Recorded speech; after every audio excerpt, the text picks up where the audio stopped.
పూర్వం ఒక ఊరిలో అహంకారంతో నిండిన అత్తగారు ఉండేవారు.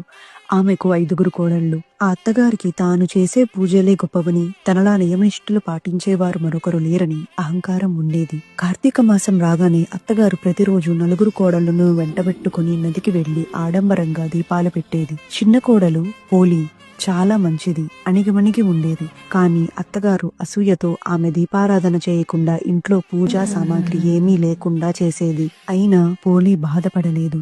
ఆమె భక్తికి ఏ ఆటంకం ఉండదని నిర్ణయించుకుంది. పత్తి కోసం పెరటిలో పత్తిని, దీపం కోసం పెరటిలోని మట్టితో దీపాన్ని చేసి, నూనె కోసం చల్ల చిలికిన కవ్వానికి అంటిన వెన్నను సేకరించి, బావి దగ్గర స్నానం చేసి, నియమనిష్టలతో నిస్వార్థ భక్తితో తన దీపాన్ని వెలిగించేది. అత్తగారి కంట పడకుండా ఆ దీపంపై మేదర బుట్టను బోర్లించేది.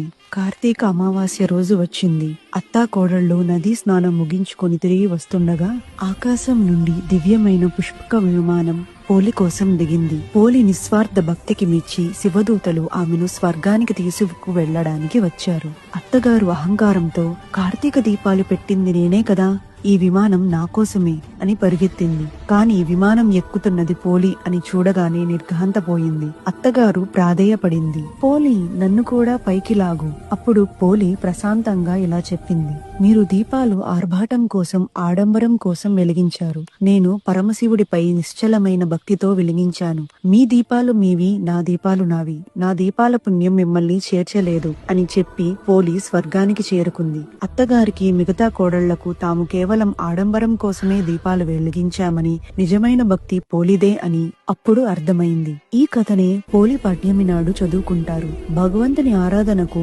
ఆర్భాటం, అహంకారం ముఖ్యం కాదు. నిష్కలమైన నిస్వార్థమైన భక్తి మాత్రమే ముఖ్యం.